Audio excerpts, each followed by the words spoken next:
पाकिस्तान को डरा के नहीं रखा, आपने सबको डरा के रखा है। आपने रॉबर्ट वाड्रा को भी डरा के रखा है, चिदंबरम को भी डरा के रखा है, आपने सोनिया गांधी को भी डरा के रखा है। आपको शायद याद होगा,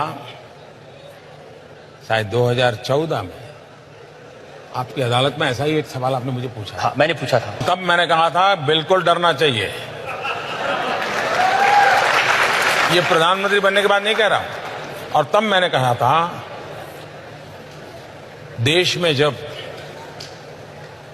पापियों का डर खत्म हो जाता है, भ्रष्टाचारियों का डर खत्म हो जाता है, गलत करने वालों का डर खत्म हो जाता है, तो वो देश खत्म हो जाता है। देश के लिए आवश्यक होता है,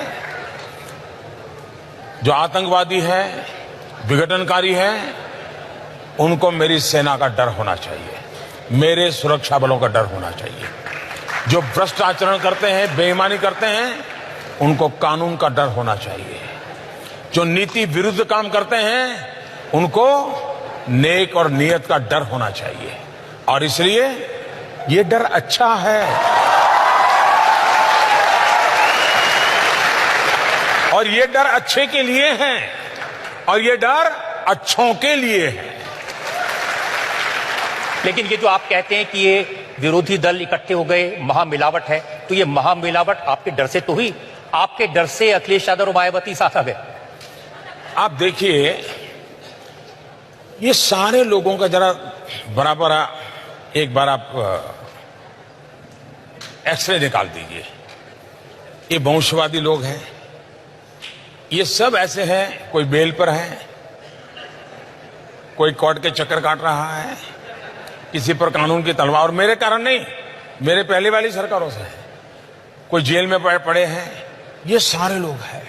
अब उनको ये लगता है कि भाई बचने का रास्ता मिल नहीं रहा है। एक ऐसा आदमी, इसको खरीदा नहीं जा सकता, इस आदमी को दबाया नहीं जा सकता, और ये तो सीधी लाइन में चलता है, अगर कानून में आप सही होगा तो आपको कोई नुकसान नहीं कर सकता, और आप गलत है तो कोई बचा नहीं सकता। ये उसूल पर चलने वाला इंसान है। जब तक इसको हटाएंगे नहीं, हमारा ये सारी मुसीबतों से मुक्ति नहीं होगी। वो देश के लिए उनको कोई परवाह नहीं है, उनकी अपनी मुसीबतों से बचने के लिए ये। अब महामिलावटियों का, अब उनको पता है डूब रहे हैं। उत्तर प्रदेश में एक योगी जी ने सब साफ कर दिया उनका, तो उनको लगा यार ये तो मोदी आ रहा है, वो तो योगी था, ये तो मोदी है, हाथ पकड़ो यार वरना मर जाएंगे। तो ये बचने के लिए, जैसे तिनका, ये हाथ पकड़ने के लिए बचने के लिए हाथ पकड़ने की कोशिश करते हैं। लेकिन उनका कैरेक्टर क्या है, थोड़ा सा भी उनको आभास हो जाए हाँ आप बच गए, तो तुरंत टांग पकड़ करके खींचते हैं, हाथ छोड़ देते हैं, टांग पकड़ते हैं। अब कांग्रेस के नेता तो ये कह रहे हैं कि प्रियंका गांधी की एडवांस एंट्री हो गई आपकी डर की वजह से, मोदी वापस आ जाएगा। डर अच्छा है, लेकिन एक आदमी ऐसा है जो कहते हैं कि मैं मोदी से नहीं डरता। वो एक डायलॉग है ना, राहुल, नाम तो सुना होगा आपने। वो कहते हैं कि मोदी जी मेरे सामने ठहर नहीं सकते।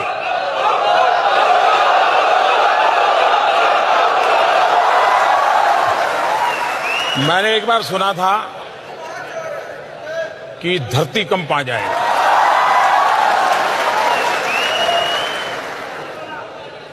तो मैं उस दिन पूरा दिन पार्लियामेंट में बैठा। मैंने कहा हो सकता है घंटे के बाद आए, 2 घंटे के बाद आए, बड़ा इंतजार किया जी, नहीं आए। अब उनके भाषण हम रोज सुनते हैं, रोज भाषण में ये कहते हैं, देखा मोदी डर गए, देखा मोदी जी का चेहरा छोटा हो गया, देखा मोदी जी मुस्कुरा नहीं रहे। अगर कोई मेरे लिए इतना समय निकालता है तो अच्छी बात है।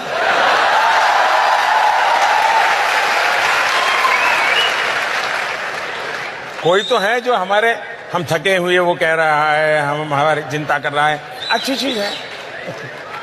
रोज कहते हैं जी कि चौकीदार चोर है, रोज कहते हैं।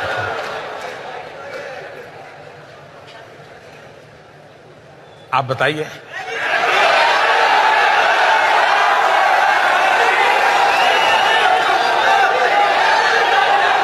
हिंदुस्तान के किसी भी कोने में पूछ लेना, मुझे पूछना ही नहीं पड़ेगा।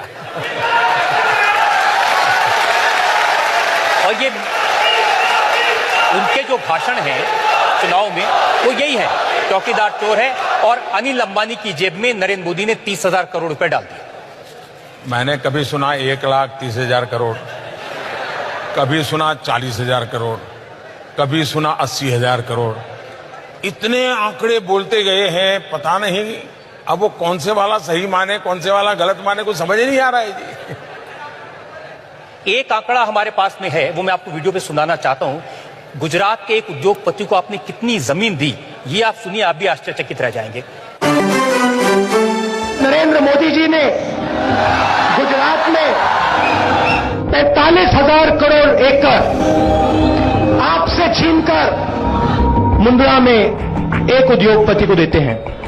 मोदी जी की जमीन नहीं थी, गुजरात के किसानों की, गुजरात के गरीब लोगों की, गुजरात के आदिवासियों की जमीन थी।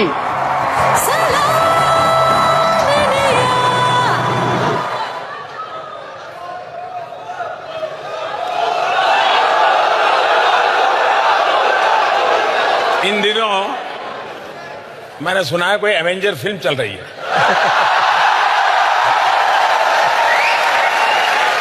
और कहते हैं कि भिन्न भिन्न ग्रहों के लोग उसमें शामिल होते हैं। हो सकता है कि जो एवेंजर फिल्म वाला स्क्रिप्ट राइटर होगा ना, उसने जब दुनिया के ब्रह्मांड के सभी लोग की साइज क्या है वो अपने स्क्रिप्ट के लिए शायद लिखा होगा आंकड़ा, वो शायद इनकी टोली में आ गया होगा। उनका एक नया 72,000 रुपए सालाना देंगे गरीबों को। उनके गुरु को मीडिया वालों ने पूछा तो गुरु ने कहा कि मिडिल क्लास सेल्फिश हैं, मिडिल क्लास स्वार्थी हैं, हम मिडिल क्लास पर टैक्स लगाएंगे, मिडिल क्लास से पैसे निकालेंगे और उस पैसों से हम ये योजनाएं चलाएंगे। तो उनके जो गुरु है उन्होंने तो मिडिल क्लास को कैसे खत्म कर देंगे उसकी पूरी ब्लूप्रिंट बना करके रखी है जी। और वो 72,000 रुपए जब हम पूछते हैं कहां से लाएंगे, तो वो कहते हैं कि जो विजय माल्या, नीरव मोदी, ललित मोदी, ये जो पैसा लेके भाग गए हैं उनसे पैसा लेके वो लोगों को दे देंगे। लेकिन परेशान तो वो भी हैं जो भागे। विजय माल्या कह रहे हैं कि मैंने 9,000 करोड़ रुपए लिए थे, मोदी जी ने 13,000 की मेरी संपत्ति जब्त कर दी, तो भी नहीं छोड़ रहे। मैंने कानून बनाए हैं, कोई बच नहीं पाएगा। जो लूटा है देश का पाई पाई देना पड़ेगा और विदेशों में भी जेल में जाकर के रहना पड़ेगा, उनको यहां आना भी पड़ेगा, कोई बचा नहीं सकता है।